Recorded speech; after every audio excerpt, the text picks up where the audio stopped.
The sun was hanging high in the bright blue sky over downtown Los Angeles on that peaceful Tuesday afternoon. People were walking along the sidewalks with shopping bags in their hands and smiles on their faces. Cars moved slowly through the busy streets while music played softly from open windows. The warm breeze carried the smell of fresh coffee and baked bread from the many shops that lined the street. Outside a small coffee shop called Sunny Bean Cafe sat a brown dog named Bruno. He was not a big dog, and he was not a small dog. Bruno was right in the middle size with fur that looked like chocolate milk. His coat was a little rough and had some patches where the hair grew differently. This was because Bruno had lived a hard life before finding his loving home. Bruno had only one eye. Where his left eye should have been was an empty socket with old scars around it. The scars told a story of pain from long ago, when Bruno was just a puppy living on the dangerous streets. His right eye was dark brown and had always looked alert and friendly. Even with only one eye, Bruno could see everything that happened around him. Around Bruno's neck was a simple black collar made of strong leather. It was not fancy or expensive looking. There were no diamonds or bright colors on it. Just plain black leather with a small metal tag that jingled softly when Bruno moved his head. The tag was silver and had some scratches on it from years of wear. Bruno sat perfectly still on the concrete sidewalk. His back was straight and his head was held high with dignity. His one good eye watched every person who walked by. When children passed by with their parents, Bruno's tail would wag just a little bit. When older people walked slowly with their canes, Bruno would watch them carefully to make sure they were safe. The dog had learned to wait patiently outside shops. This was something his owner had taught him through kindness and treats. Bruno never barked at strangers or jumped on people. He never begged for food or bothered anyone. He simply sat and waited like the good dog he was. People who walked by could see that Bruno was different from other dogs. There was something special in the way he carried himself. Despite his scars and missing eye, Bruno had a proud look about him. He had survived terrible things in his past, but he had not let those experiences make him mean or scared of people. A woman with a baby stroller walked past and smiled at Bruno. She could tell he was a gentle dog by the way he sat so calmly. A man in a business suit hurried by talking on his phone, but still took a moment to nod at the patient dog. Even busy people in the city noticed how well-behaved Bruno was. The afternoon was getting warmer and Bruno's tongue hung out slightly as he breathed, but he did not move from his spot. He had been trained never to leave his position when his owner went inside a building. Bruno was the type of dog who would wait forever if he had to. Inside the coffee shop, his owner was probably ordering a drink and maybe talking to the friendly workers. Bruno did not mind waiting. He had learned that patience was important. Good things came to dogs who waited quietly and behaved properly. The street was filled with the usual city sounds: cars honking their horns in the distance, people talking and laughing as they walked, music coming from stores. The city was alive and busy, but Bruno felt peaceful sitting in his spot outside the cafe. This was a normal day for Bruno and his owner. They often visited this coffee shop, and Bruno always waited outside like a perfect gentleman. Nothing seemed different about this Tuesday afternoon. The sun was shining and people were happy. It was the kind of day when nothing bad was supposed to happen. The peaceful sounds of the afternoon were suddenly broken by loud roaring noises coming from down the street. The noise got louder and louder until it was almost deafening. Bruno's one good eye turned toward the sound, and his ears stood up straight. Something was coming, and it did not sound friendly. 5 big motorcycles came racing down the street like angry metal beasts. The bikes were huge and shiny with chrome parts that sparkled in the sunlight. Black smoke poured out of their exhaust pipes and filled the air with a thick cloud that smelled like burning oil. The engines made such loud noise that people on the sidewalk stopped what they were doing and covered their ears. The men riding these motorcycles looked as mean as their bikes sounded. They wore black leather jackets that were covered with patches and symbols. Their jackets had pictures of skulls and flames sewn onto them. Some of the patches had words written in bold letters that showed they belonged to a motorcycle club. But this was not the kind of club that helped communities or raised money for charity. The leader of this group was a very big man with arms as thick as tree trunks. His leather jacket was open and showed his chest, which was covered with dark tattoos. The tattoos were pictures of snakes and demons and other scary things.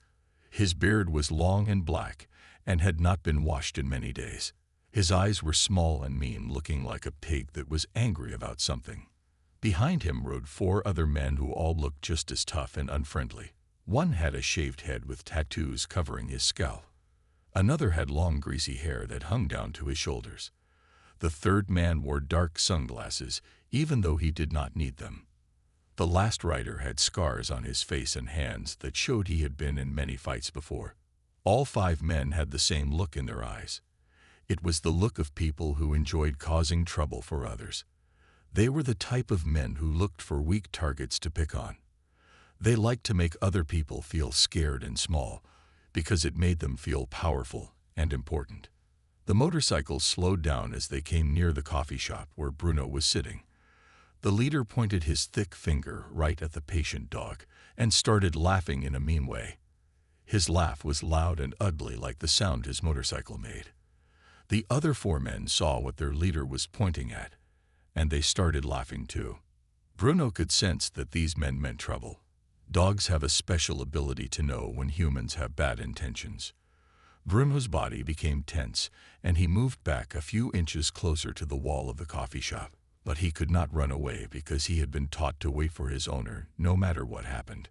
The 5 bikers parked their loud motorcycles right in front of the coffee shop. They left the engines running so the bikes continued to make noise and blow out black smoke. People walking on the sidewalk quickly moved to the other side of the street. Parents pulled their children closer and walked faster to get away from the dangerous-looking men. The leader got off his bike first, and his heavy boots hit the concrete with loud thuds. He was even bigger when he was standing up. The leather of his jacket creaked as he moved his massive arms. His friends followed him, and they all stood in a group looking down at Bruno, who was trying his best to stay calm and quiet. The trouble that Bruno had sensed was about to begin. The 5 bikers walked slowly toward Bruno like wolves moving toward a helpless rabbit. Their heavy boots made loud sounds on the concrete sidewalk with each step they took. Bruno pressed his back against the wall of the coffee shop, trying to make himself as small as possible. His one good eye looked up at the mean faces staring down at him. The big leader reached Bruno first and stood right over the scared dog. Bruno could smell the man's unwashed clothes and the beer on his breath. The leader's shadow blocked out the warm sunshine and made Bruno feel cold and afraid. The dog's tail was tucked between his legs, and his whole body was shaking with fear. For no reason at all except pure meanness, the leader lifted his heavy boot and kicked Bruno hard in his side. The kick was so strong that it lifted the poor dog off the ground and sent him rolling across the sidewalk. Bruno let out a sharp cry of pain that sounded like a baby crying. The sound made normal people feel sad, but it made the bikers laugh even harder. Bruno tried to get back on his feet, but his side hurt so much that he could barely move. Before he could stand up properly, another biker kicked him from the other direction. This kick hit Bruno in his back leg and made him fall down again. The dog whimpered and tried to crawl away, but there was nowhere to go because the men had surrounded him. The third biker thought it would be funny to kick Bruno in his stomach. The poor dog curled up in a tight ball, trying to protect his most important body parts. But the cruel men kept kicking him from every direction. Each kick was harder than the last one, as the bikers tried to show off to each other about who could hurt the helpless animal the most. People on the street saw what was happening, but they were too scared to help Bruno. The bikers looked so dangerous that everyone was afraid of what might happen if they tried to stop the attack.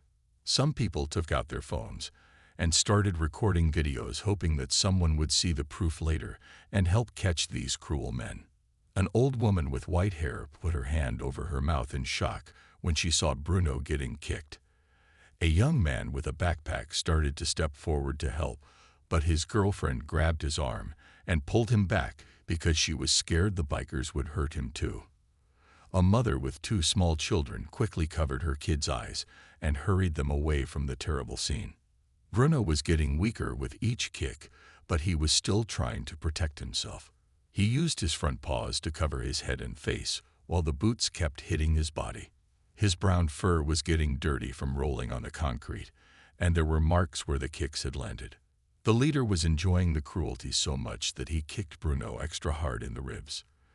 This kick was the worst one yet, and Bruno cried out louder than before. The sound echoed off the buildings and made everyone on the street feel sick to their stomachs.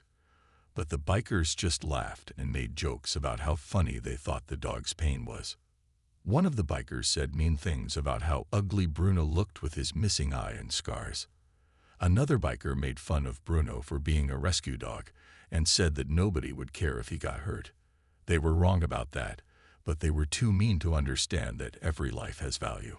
The attack went on for what felt like hours, but was really only a few minutes. Bruno was getting so tired from the pain that he could barely move anymore. His breathing was fast and shallow, and his one good eye was starting to close.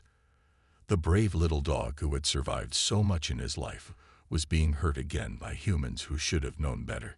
Finally, the bikers got bored with hurting Bruno and started walking back toward their motorcycles.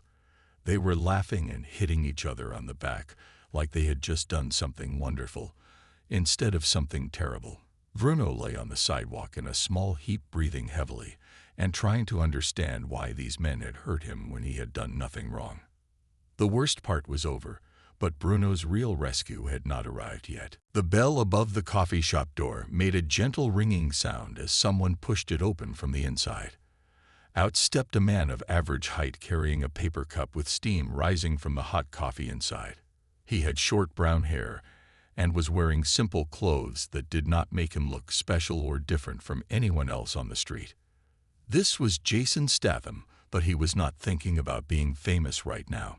He was just a regular person who had gone inside to buy his favorite drink and was expecting to find his best friend waiting patiently outside like always. Jason took a sip of his coffee and looked around for Bruno with a small smile on his face. The smile disappeared instantly when Jason saw Bruno lying motionless on the concrete sidewalk.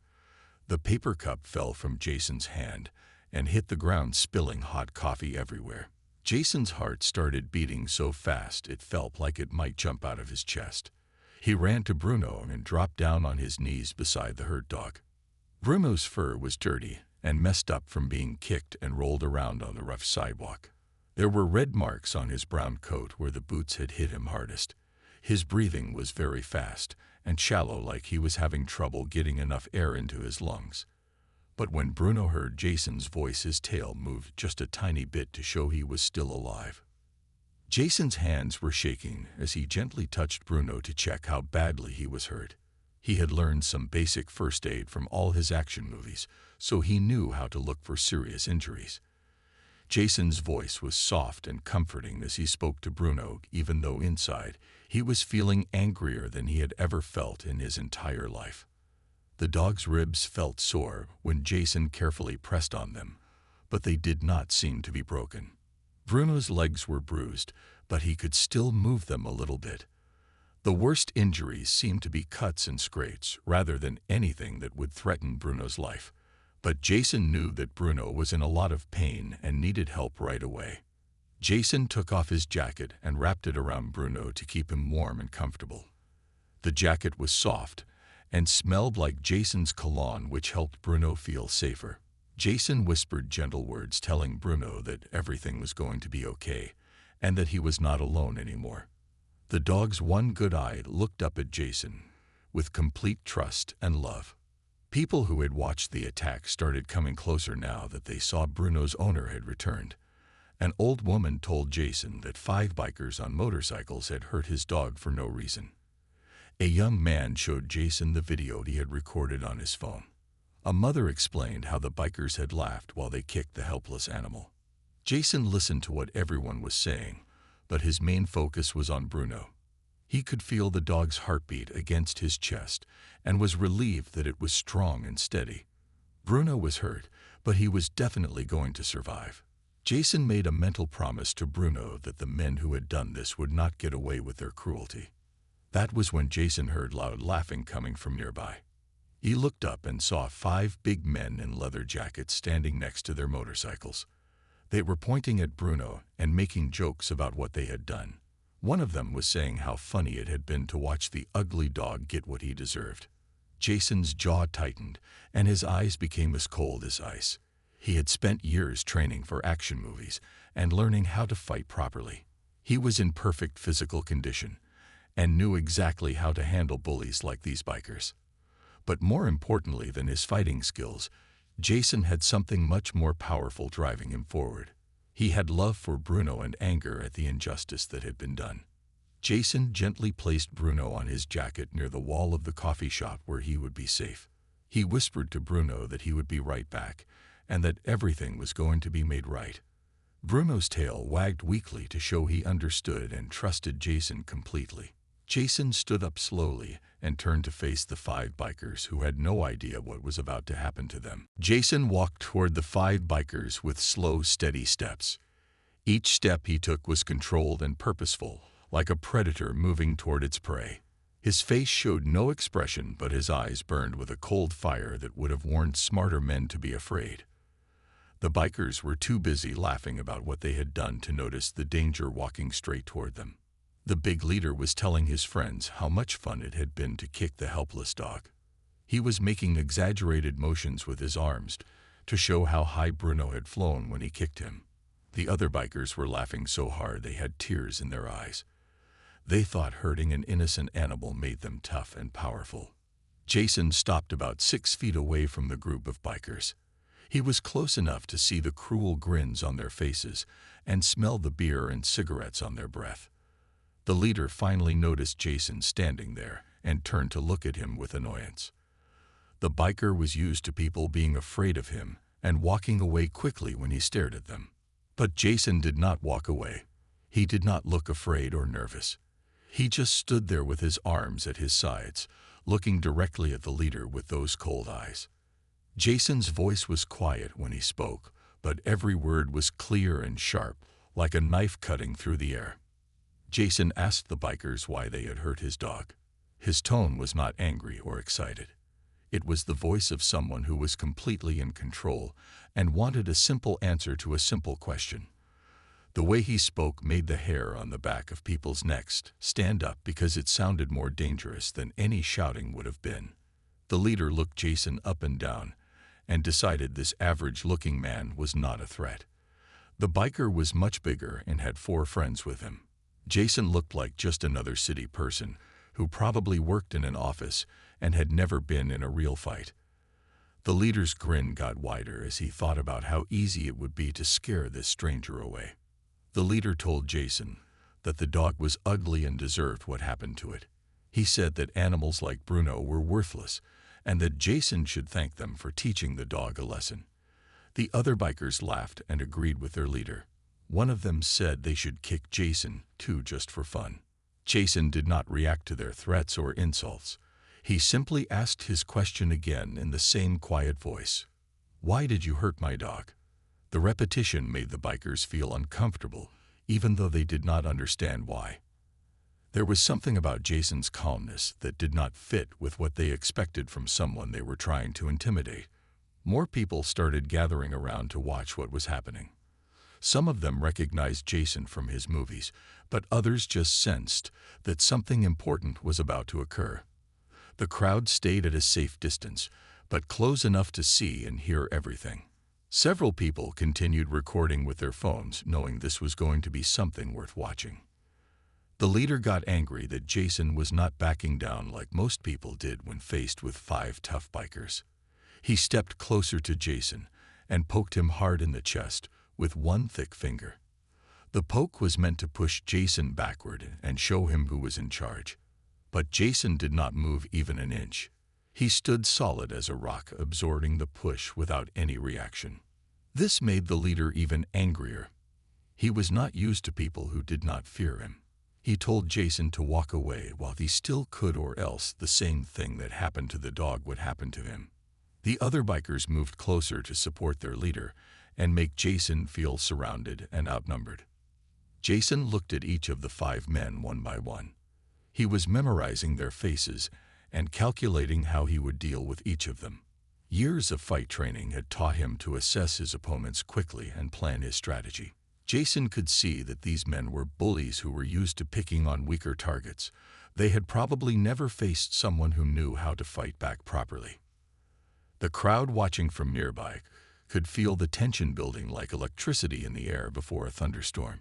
Everyone knew that something was about to explode, but they did not know exactly when or how it would happen. The only sounds were the rumbling of the motorcycle engines and Bruno's soft whimpering from where he lay wrapped in Jason's jacket. Jason made his decision. These men had hurt his best friend, and they were not sorry about it. They thought their size and numbers made them untouchable. It was time to teach them that actions have consequences and that innocent creatures deserve protection from bullies. A woman in the growing crowd suddenly gasped and pointed at Jason with excitement. She had been trying to remember where she had seen his face before, and it finally came to her. She whispered his name to the person standing next to her, who then whispered it to someone else. The news spread through the crowd like wildfire, moving from person to person in hushed, excited voices.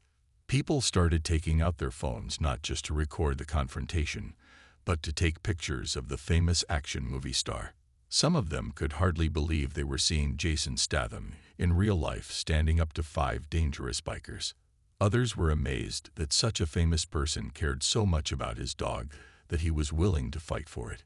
But the 5 bikers still had no idea who they were dealing with. They did not watch action movies or follow celebrity news. To them, Jason was just another ordinary person who needed to be taught a lesson about respecting tough guys like themselves.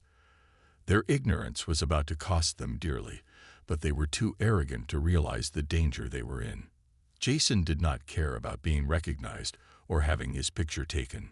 Fame meant nothing to him when Bruno was lying hurt, and these men were laughing about it.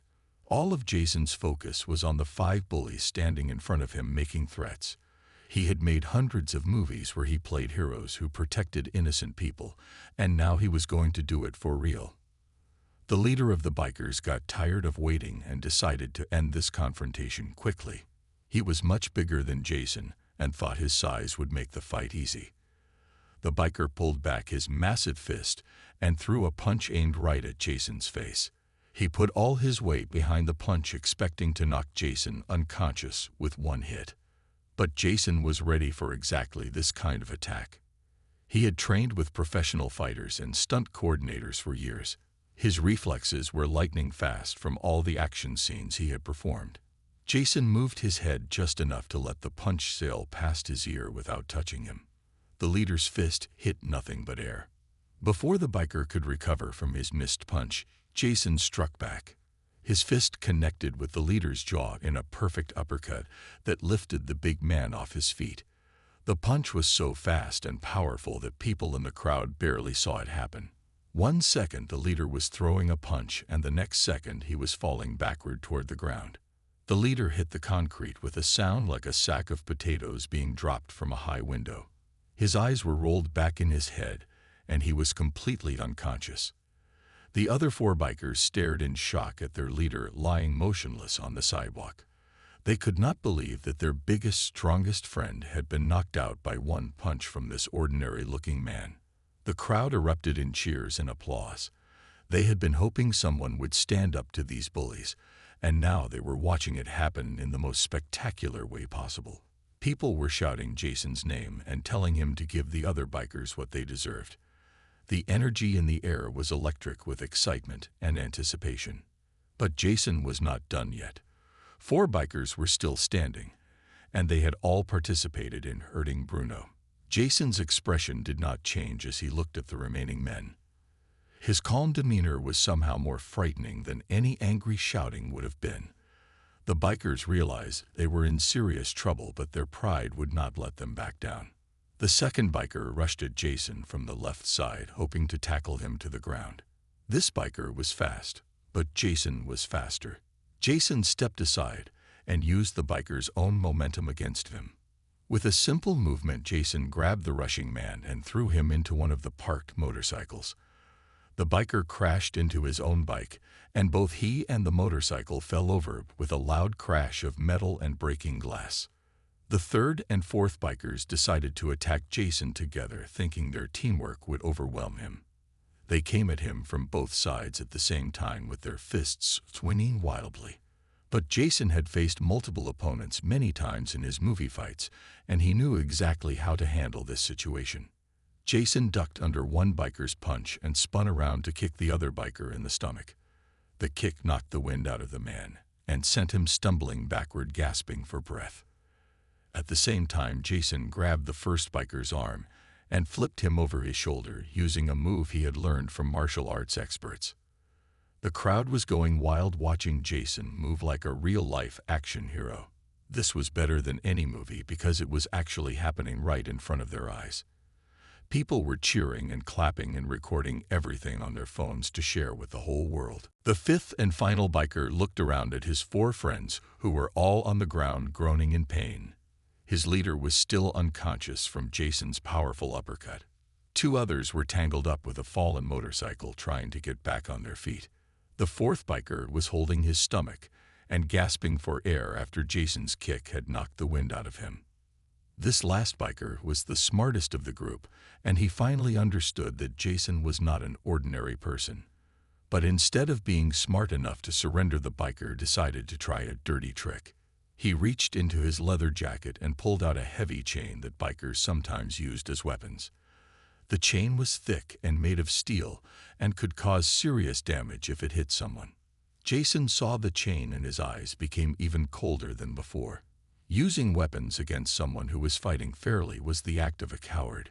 Jason had no respect for people who could not fight honorably. The biker swung the chain in a wide arc, aiming for Jason's head, intending to knock him unconscious or worse. But Jason had trained for scenes involving weapons, and he knew exactly how to handle this situation. As the chain came toward him, Jason caught it with his bare hand. The metal links bit into his palm, but Jason ignored the pain and held on tight.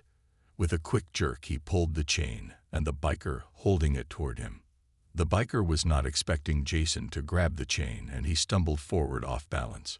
Jason used this moment to his advantage and delivered a perfect punch to the biker's solar plexus. This is a spot just below the chest where a hit can paralyze someone temporarily. The biker doubled over, unable to breathe, and dropped the chain, which clattered loudly on the concrete. Jason was not finished with this coward who had tried to use a weapon. He grabbed the biker by his leather jacket and lifted him up so they were face to face. Jason's voice was still quiet, but now it carried a tone that made everyone who heard it feel afraid. He told the biker that real men do not hurt innocent animals, and they do not use weapons against unarmed opponents.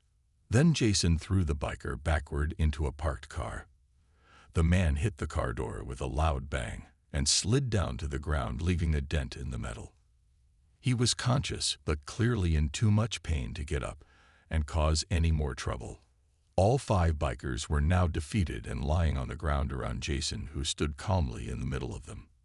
The entire fight had lasted less than 3 minutes from start to finish. Jason had moved with the skill and precision of a professional warrior. Every punch and kick had been perfectly placed to disable his opponents without causing permanent injury. He could have hurt them much worse, but Jason was not a cruel person like they were. The crowd was cheering loudly and calling Jason a hero. People were amazed at how one man had defeated 5 larger opponents so easily. They were taking pictures and videos that would be shared millions of times on social media within hours. But Jason ignored all the attention and walked straight back to where Bruno was lying. Bruno's tail wagged weakly when he saw Jason coming back to him. The brave little dog had watched the whole fight and somehow understood that Jason had been defending him. Jason knelt down and gently picked up Bruno, still wrapped in the jacket.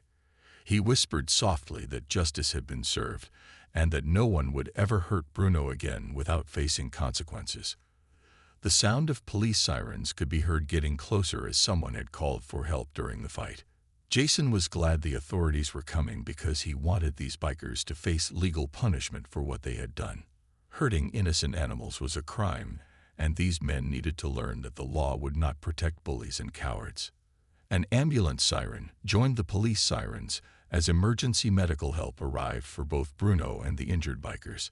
Jason was only concerned about getting Bruno checked by a veterinarian, but he knew the bikers would also receive medical attention, even though they did not deserve his sympathy. As Jason held Bruno close to his chest, he felt proud that he had been able to protect his best friend. Bruno had suffered, but the men who hurt him had learned that their actions had consequences. Sometimes the only way to stop bullies is to show them that they are not as tough as they think they are. The 5 bikers lay on the ground, understanding for the first time that picking on innocent creatures was not something that made them powerful. Instead, it had led to their complete defeat and public humiliation by one man who truly cared about protecting those who could not protect themselves. 3 police cars arrived at the scene with their red and blue lights flashing brightly against the buildings. The officers got out of their vehicles and immediately recognized Jason Statham holding his injured dog. They had seen his movies and knew he was a respected actor, but more importantly, they could see that he was the victim in this situation, not the aggressor. The police officers looked around at the 5 bikers who were still on the ground in various states of pain and embarrassment.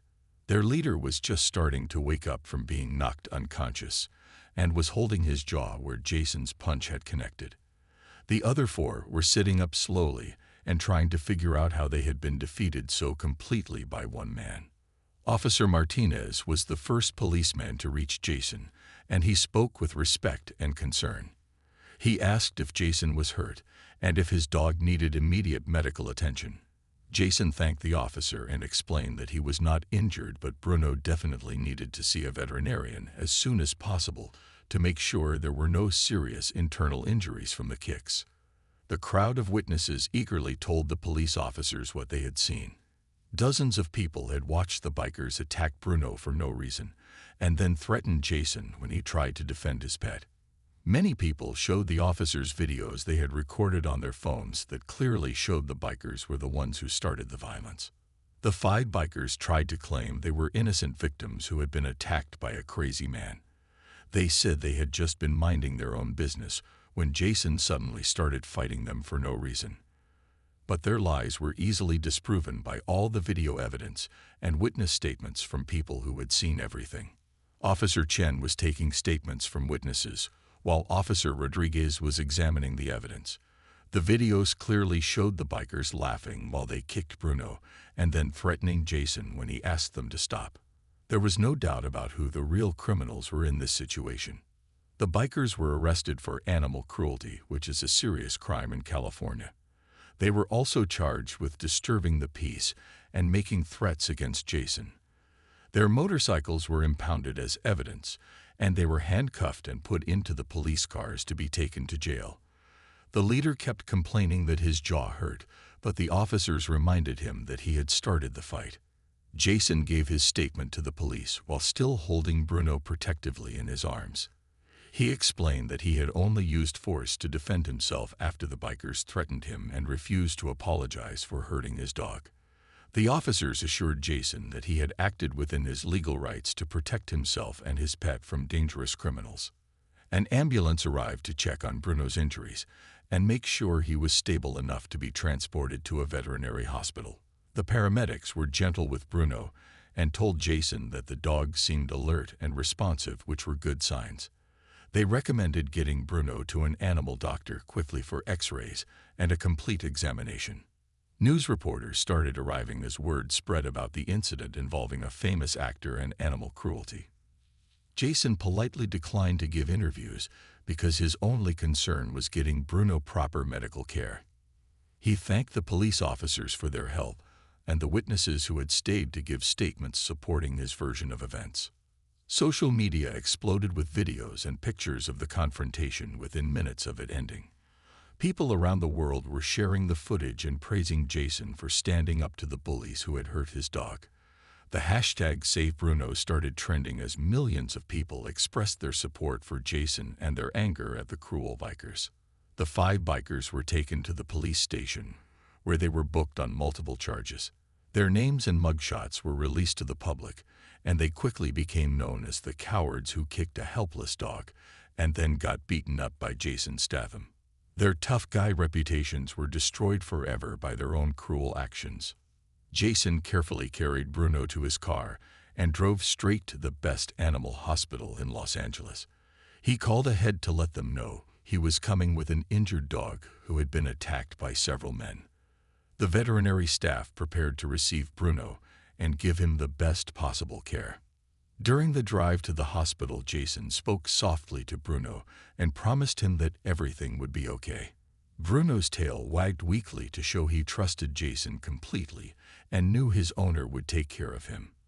The bond between them had grown even stronger through this terrible experience that had tested their loyalty to each other. At the West Side Animal Hospital, the best veterinarians in Los Angeles were waiting to examine Bruno. Dr. Sarah Wilson was a specialist in treating injured animals, and she had prepared her team as soon as Jason called ahead. They had everything ready to give Bruno immediate care, including X-ray machines and pain medication designed specifically for dogs. Jason carried Bruno into the clean, bright examination room and gently placed him on the padded table. Bruno was still wrapped in Jason's jacket, and his one good eye looked around nervously at all the new smells and sounds. But he stayed calm because Jason was right beside him, speaking in soothing tones and stroking his fur carefully. Dr. Wilson examined Bruno thoroughly, checking every part of his body for injuries. She felt his ribs and legs and listened to his heart and breathing with her stethoscope. Bruno was very brave during the examination and only whimpered a little when the doctor touched his most tender spots. Jason held Bruno's paw the whole time to let him know he was not alone. The X-rays showed that Bruno had several bruised ribs and some swelling in his back leg, but nothing was broken or permanently damaged.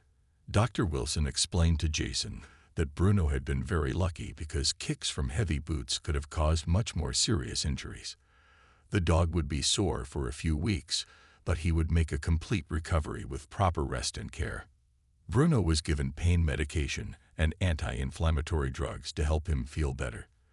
The veterinary team also cleaned and treated the cuts and scrapes on his fur where he had been rolled around on the rough concrete. They put a soft bandage around his most tender ribs to provide support while he healed.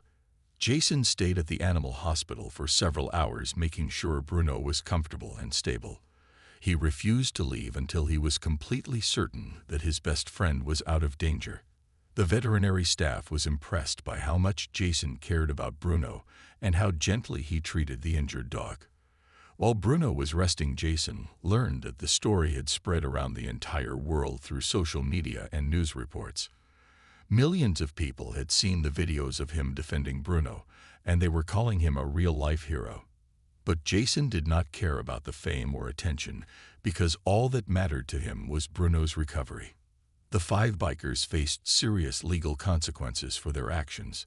They were sentenced to pay large fines and serve community service hours at animal shelters, where they had to learn about proper care for dogs and cats. They also had to attend anger management classes and were banned from owning motorcycles for 2 years. Their cruel behavior had destroyed their reputations and cost them thousands of dollars. Jason used the worldwide attention from the incident to promote animal welfare causes and encourage people to adopt rescue dogs like Bruno. He donated money to animal shelters and spoke publicly about the importance of treating all animals with kindness and respect. Many people were inspired by his example and decided to rescue pets of their own. Bruno became famous in his own right as people around the world fell in love with his brave story. Jason created social media accounts for Bruno where he shared pictures and videos of the dog's recovery and daily adventures. Bruno received thousands of letters and gifts from fans who admired his courage and Jason's devotion to protecting him. Within 2 weeks, Bruno was feeling much better and could walk normally again without any pain. His ribs healed completely, and the swelling in his leg went away. The cuts and scrapes on his fur grew back, and soon Bruno looked just like he had before the attack, except now he wore a special collar that had his name embroidered in gold letters along with Jason's phone number. Jason and Bruno returned to their normal routine of visiting the coffee shop, but now they were treated like celebrities wherever they went. People would ask to take pictures with Bruno and tell Jason how much they admired what he had done. Children especially loved meeting Bruno and learning about how important it is to be kind to animals. The owner of Sunny Bean Cafe gave Jason and Bruno free coffee and dog treats for life as a thank you for bringing so much positive attention to the neighborhood. A bronze plaque was installed on the sidewalk where the incident happened with words that read, "In honor of Bruno and all animals who deserve protection from cruelty." Bruno learned to enjoy his fame and would wag his tail happily when people recognized him on the street. He became a therapy dog who visited hospitals and schools to help teach children about animal safety and kindness. Bruno's missing eye and scars no longer made him look sad, but instead showed everyone that he was a survivor who had overcome difficult challenges. Jason kept his promise to Bruno that no one would ever hurt him again. They went everywhere together, and Jason made sure Bruno was always safe and protected. Their bond grew stronger every day as they shared adventures and helped other animals in need through their charity work. The story of Bruno and Jason became a reminder to people everywhere that real heroes are those who stand up for creatures who cannot defend themselves. It showed that size and numbers mean nothing when someone has courage and love in their heart. Most importantly, it proved that every animal deserves to be treated with respect and kindness, no matter what they look like or where they come from. Bruno lived happily ever after with Jason, knowing that he was loved and valued by millions of people around the world. The little dog who had once been kicked and hurt by cruel strangers became a symbol of hope and the power of standing up for what is right. Jason and Bruno continued to make the world a better place, one kind act at a time.